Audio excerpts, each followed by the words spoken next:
मध्य प्रदेश के इंदौर से हत्या की एक ऐसी वारदात सामने आई है जो बेहद चौंकाने वाली है। जिसने भी यह कहानी सुनी वो सन्न रह गया, क्योंकि एक छात्र इतना बेरहम हो गया कि उसने अपनी साथी छात्रा की बेरहमी से हत्या कर दी। इंदौर में 24 साल के एमबीए छात्रा की हत्या के मामले में गिरफ्तार उसके सहपाठी ने इस वारदात के बाद युवती के शव के साथ न केवल कथित तौर पर बदसलूकी की थी, बल्कि तंत्र मंत्र की क्रियाओं को भी अंजाम दिया था। पुलिस ने खुलासा किया कि हत्या के बाद वो मानसिक तौर पर बेहद परेशान हो गया। तंत्र मंत्र के जरिए युवती की आत्मा से बात करना चाहता था। जांच में सामने आया कि आरोपी और मृतका एक ही संस्थान में पढ़ते थे। दोनों के बीच घनिष्ठ संबंध थे। आरोपी शादी करना चाहता था, लेकिन लड़की कथित तौर पर रिश्ता खत्म करना चाहती थी और शादी के लिए भी तैयार नहीं थी।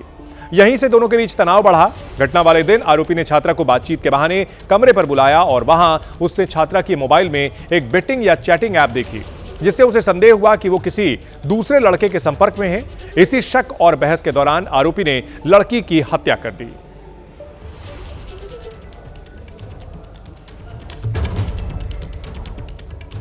इंदौर में एमबीए छात्रा की हत्या को लेकर पुलिस ने अहम खुलासा किया और बताया कि कैसे आरोपी ने अपनी सहयोगी छात्रा की हत्या की। पुलिस के मुताबिक आरोपी ने छात्रा की हत्या करने के बाद शव के साथ अमानवीय कृत्य किया। इसके बाद वो फरार हो गया और मुंबई और पनवेल समेत कई स्थानों पर छिपता रहा।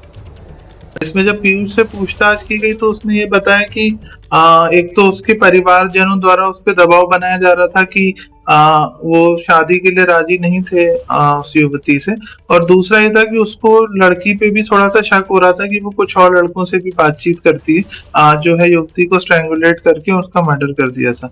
उसके बाद उसने बताया कि उसने नशा किया था और फिर उसके बाद उसने डेड बॉडी को भी स्टैब किया था। उसने दोबारा फरार होके बॉम्बे तरफ भाग गया था। पूछताछ में आरोपी ने खुलासा किया कि उसका मृतका के साथ लंबे समय से प्रेम संबंध था, लेकिन शादी को लेकर परिवार के इनकार से दोनों के बीच लगातार विवाद हो रहा था। वहीं लड़की के दूसरे युवक के साथ भी संबंध होने का आरोप इस लड़के ने लगाए हैं और कहा कि घटना वाले दिन दोनों विवाद सुलझाने के लिए फ्लैट पर पहुंचे थे। पहले दोनों के बीच शारीरिक संबंध बने, लेकिन बाद में शादी की बात पर फिर से झगड़ा शुरू हो गया। आरोपी के गुस्से में आकर पीयूष ने युवती का गला घोंटकर हत्या कर दी। इतना ही नहीं, आरोपी ने युवती को रस्सी से बांधा और बियर लाकर पी। पनवेल के पास नाला सुपारा है, वहां पे उसने कुछ तंत्र क्रियाएं भी की और उसने जो है युवती की आत्मा से संपर्क करने का प्रयास किया। उसने इंटरनेट के माध्यम से ये सर्च किया था कि कैसे आत्माओं से संपर्क हो सकता है, और उसी आधे अधूरे ज्ञान से उसने इसका प्रयास किया, जिसमें वो विफल रहा। उसके बाद फिर वो होटल से उसने चेकआउट किया और वो बॉम्बे चला गया और वो मेट्रो और लोकल ट्रेन में घूमता रहा और फिर फाइनली उसको जो है इंदौर पुलिस द्वारा हिरासत में लिया गया। तो लड़की का बेरहमी से कत्ल किया गया, उसके शव के साथ भी संबंध बनाए गए। बेहद ये हैरान करने वाला और डराने वाला ये पूरा का पूरा मामला सामने आया है। इसमें लड़के ने तंत्र मंत्र की बात भी कही है और ये दावा किया है कि उसने लड़की के साथ बात करने की कोशिश की, उसकी आत्मा से बात करने की कोशिश की। 10 फरवरी को पिता के साथ निकली थी लड़की, लेकिन घर नहीं लौटी। 11 फरवरी को परिवार ने गुमशुदगी की रिपोर्ट दर्ज कराई।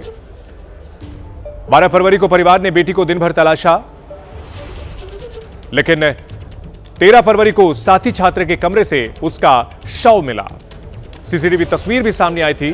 पुलिस ने आरोपी को 14 फरवरी को गिरफ्तार किया। मुंबई और पनवेल में जगह जगह छिप कर रह रहा था। 15 फरवरी को आरोपी को कोर्ट में पेश किया गया, जहां से 3 दिन के रिमांड पर उसे भेज दिया गया।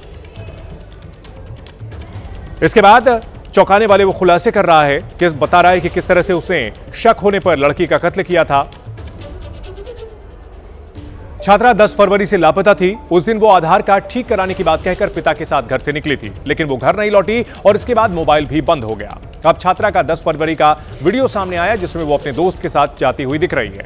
यह सीसीटीवी दोपहर 3:25 का है। छात्र के फ्लैट के पास लगे सीसीटीवी कैमरों में 10 फरवरी को आरोपी पीयूष धनोतिया को छात्रा के साथ जाते हुए देखा गया। करीब 2.5 घंटे बाद दोनों साथ में थे।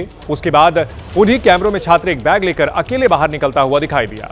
बताया गया कि हत्या के बाद आरोपी कमरे में ही रुका रहा, फिर वो बाहर गया और महाराष्ट्र के लिए फरार हो गया। पुलिस ने महाराष्ट्र से उसे पकड़ लिया।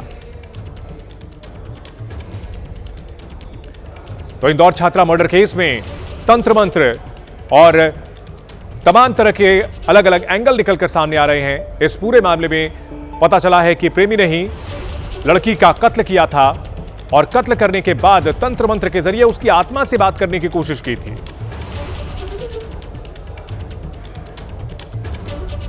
दोनों के बीच लंबे समय से प्रेम संबंध का दावा कर रहा है आरोपी और यह कह रहा है कि लड़की शादी से इनकार कर रही थी, उसका परिवार शादी से इनकार कर रहा था और इसी बात को लेकर दोनों के बीच लड़ाई हुई थी और इसी वजह से उसने कत्ल कर दिया लड़की का। बाद में उसे पछतावा हुआ और आत्मा से बात करने के लिए उसने तंत्र मंत्र का सहारा लिया।